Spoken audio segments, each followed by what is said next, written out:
साधारण परिवारमा जन्मेको, साधारण स्कुलमा शिक्षा हासिल गरेको, साधारण सपना बोकेको म साधारण मानिस नै हुँ। झुट, सरासर झुट। 2065 सालतिर 3 अर्बको सम्पत्ति हुने मान्छे कसरी साधारण हुन सक्छ? कमल गेवाली न त कुनै साधारण व्यक्ति थिए न त नौलो मान्छे नै। उनी नेपालकै सबभन्दा ठुलो मध्ये एक ब्याङ्कको फाउन्डर र सिइओ थिए। उनलाई ब्याङ्कको बादशाह भनिन्थ्यो। कमल गेवालीको चर्चा चारैतिर हुन्थ्यो। धेरै युवाहरूले उनलाई रोल मोडल मान्थे। तर त्यही रोल मोडल केही वर्षपछि जेल गयो र अहिले उनलाई कसैले पनि चिन्दैन। गुल्मीको एउटा गाउँबाट काठमाडौँ छिरेका कमल गेवाली काठमाडौँ आएको 15 वर्षमै कसरी अर्बपति हुन पुगे र त्यसको केही वर्षमै उनी कसरी कङ्गाल भए र जेल गए। कहानी यहाँबाट सुरु हुन्छ।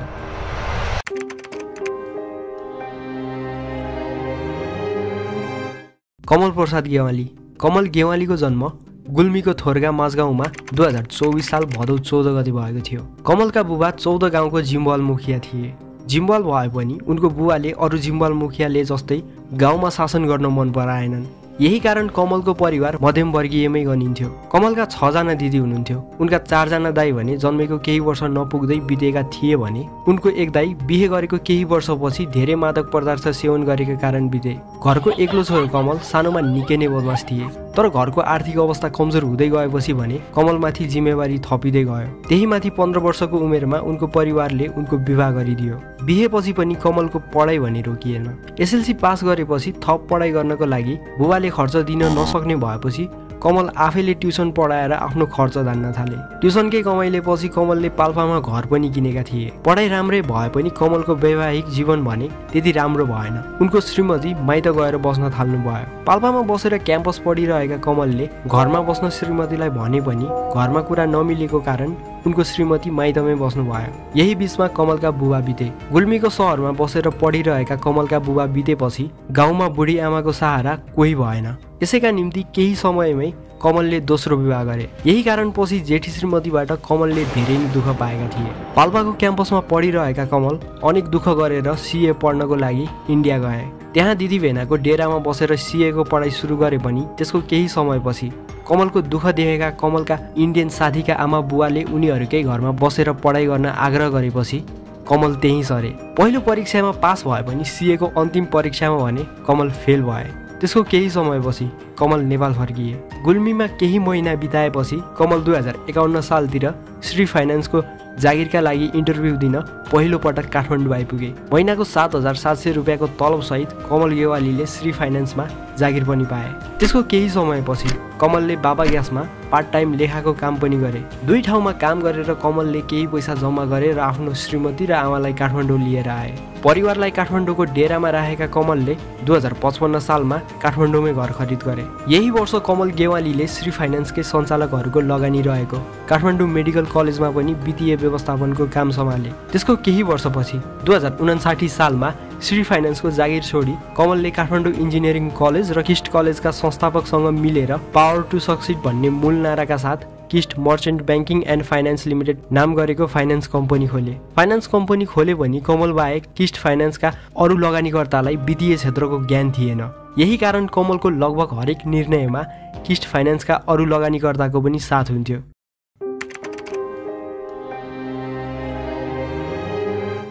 किस्ट फाइनान्सका सिइओ कमल गेवालीले किस्टलाई फाइनान्सकै रूपमा मात्र सीमित राखेनन्। 5 बाट 10 करोड, 10 बाट 20 करोड, 20 बाट 60 करोड र 80 करोडबाट एकैचोटि 2 अर्ब चुक्ता पुँजी पुर्याई 2066 सालमा कमलले किस्ट फाइनान्सलाई क वर्गको वाणिज्य ब्याङ्क बनाए। किस्ट फाइनान्स अब किस्ट ब्याङ्क बन्यो। यस बीचमा किस्ट मात्र फाइनान्सबाट बढेर ब्याङ्क बनेन। कमल गेवाली पनि लखपतिबाट केही समयमै अर्बपति भए। 2065-66 सालतिर कमल गेवालीसँग 3 अर्ब हाराहारीको सम्पत्ति थियो भनेर भनिन्छ। समयसँगै कमल गेवालीको महत्त्वाकांक्षा झन्झनै बढ्न थाल्यो। त्यसबेला कमल 1 करोड 60 लाख पर्ने ल्यान्ड क्रुजर गाडी चढ्थे।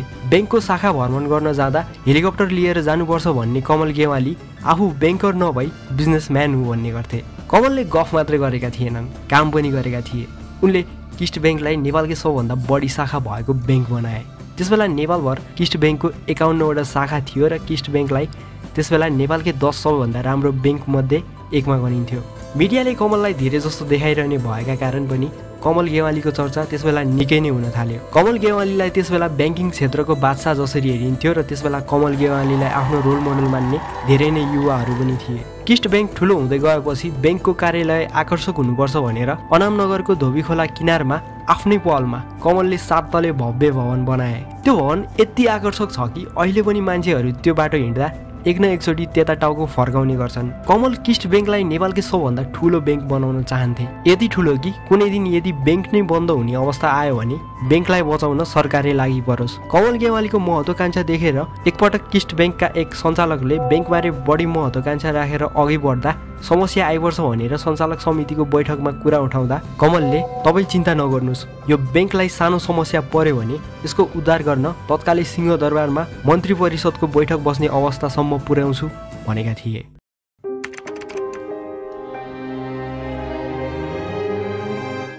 दुई हजार 65-66 सालतिर अब नेपालमा धनीहरूको सूची निकाल्नुपर्छ भन्थे कमल गेवाली। यसको मतलब कमल आफूलाई नेपालकै सबभन्दा धनी मध्ये एक ठान्दथे। 3 अर्ब हाराहारीको सम्पत्ति भएको कमल गेवालीको सम्पत्तिको स्रोत शेयर र घर जग्गा थियो। कमल गेवालीसँग 2065-66 सालतिर 2 अर्ब 50 करोड रुपियाँ भन्दा बढी मूल्य पर्ने शेयर थियो भने 50 करोड भन्दा बढी पैसा उनले घर जग्गामा लगानी गरेका थिए। 2062-63 सालतिरको आन्दोलन सकिएपछि काठमाडौँमा घर जग्गाको माग र भाउ 81 बढ्न थाल्यो। यसैलाई देखेर कमल घर जग्गाको कारोबारतिर पनि लागे। घर जग्गाको कारोबारमा त्यसबेला कमल मात्र लागेका थिएनन्, त्यसबेला ब्याङ्कहरूले पनि घर जग्गामै लगानी गरेका थिए। ब्याङ्क मध्येमा पनि सबभन्दा धेरै घर जग्गामा लगानी गर्ने ब्याङ्कमा किस्ट अघि बढ्थ्यो।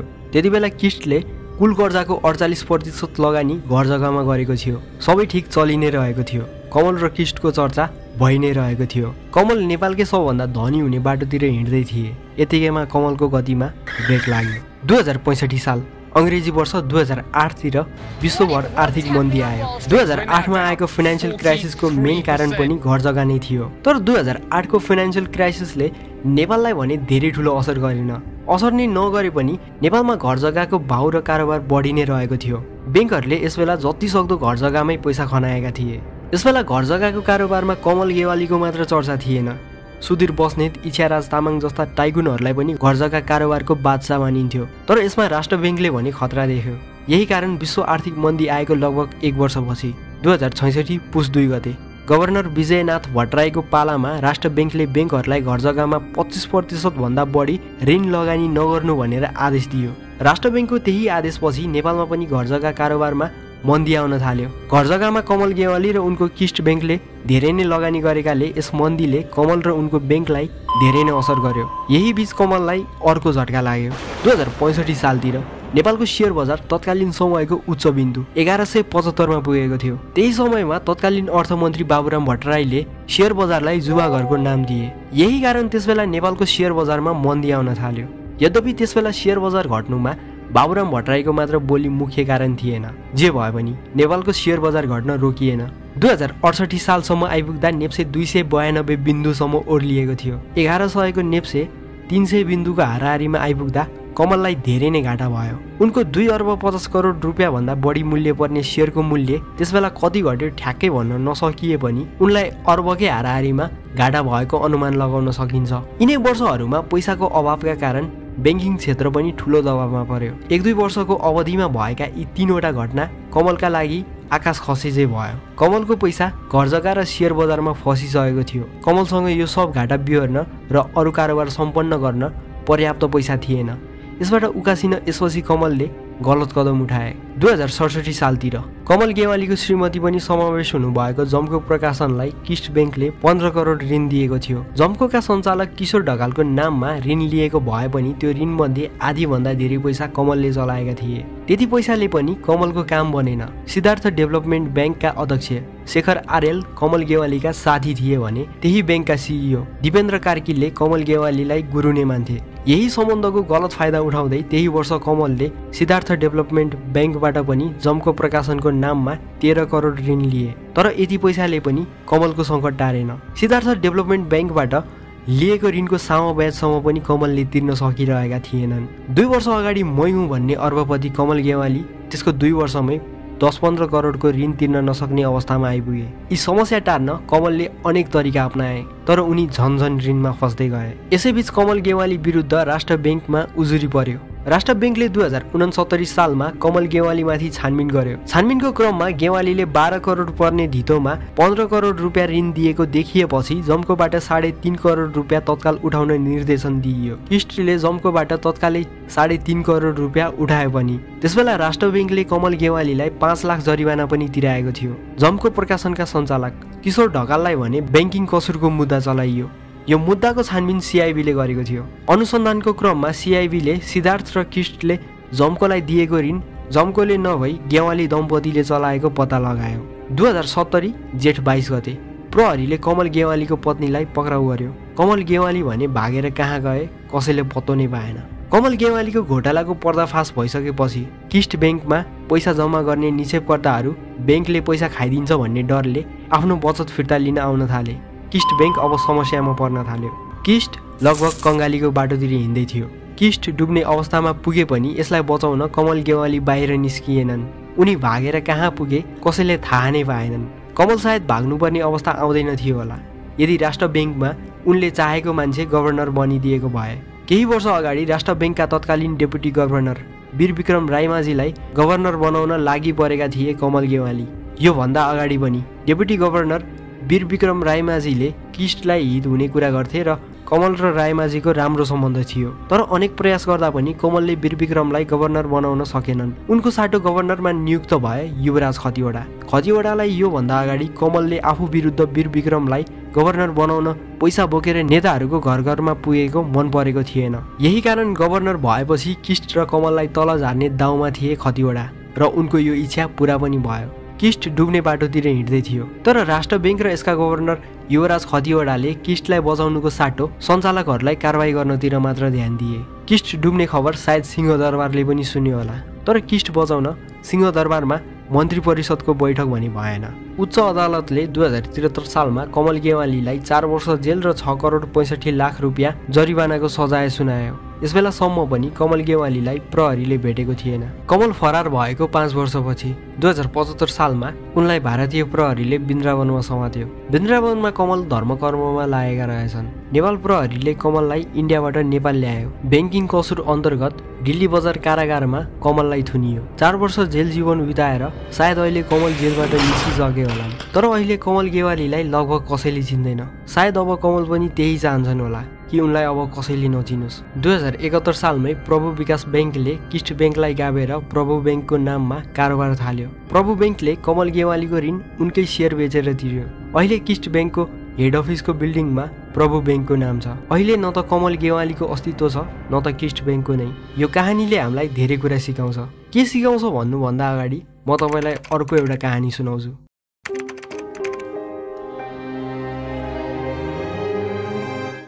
कलकत्तामा जन्मेका अनार्थ रजत गुप्ताले आफ्नो लाइफमा धेरै नै सफलता हात पारे। 40 कटिसक्दा उनी अमेरिकाको प्रतिष्ठित कम्पनी मेकेन्जीको सिइओ बनिसकेका थिए। उनले बिल गेट्ससँग पनि काम गरेका थिए। 2008 सम्म आइपुग्दा रजत गुप्ताको सम्पत्ति $100 मिलियन पुगिसकेको थियो। तर यतिले पनि रजत गुप्तालाई पुगेको थिएन। रजत सेन्टा मिलियनियर मात्र नभई बिलियनियर बन्न चाहन्थे। 2008 को आर्थिक सङ्कटले गोल्डम्यान साक्स डुब्न लागेको थियो। यसलाई बचाउन वारेन बफेटले $5 बिलियन गोल्डम्यानमा हाल्ने भए। गोल्डम्यानको बोर्ड अफ डाइरेक्टर भएका कारण सर्वसाधारणलाई भन्दा अगाडि रजत गुप्तालाई वारेनले बैंकमा पैसा लगानी गर्छन् भनेर थाहा थियो। यो सब थाहा पाउने बित्तिकै रजत गुप्ताले राजराजा रत्नम नाम गरेको हेज फन्ड म्यानेजरलाई फोन लगाए। राजराजा रत्नमले त्यही बेला हतार गोल्डम्यानको 1,75,000 सेयर खरिद गरे। त्यसको केही बेरमै गोल्डम्यानमा वारेनले लगानी गर्ने घोषणा भयो।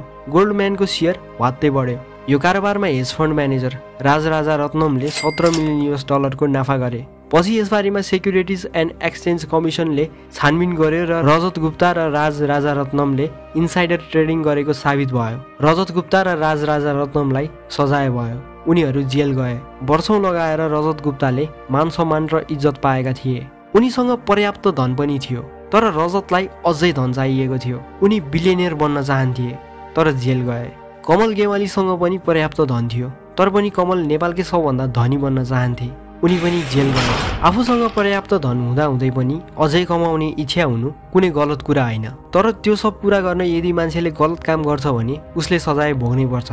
घर जग्गा र सेयर बजारमा आर्थिक सङ्कट आएकै 1-2 वर्षभित्र कमलले केही घर जग्गा र केही सेयर अलिकति घाटा नै खाएर बिक्री गरेको भए आज पनि कमल र किस्ट हाम्रो आँखा अगाडि नै हुन्थे।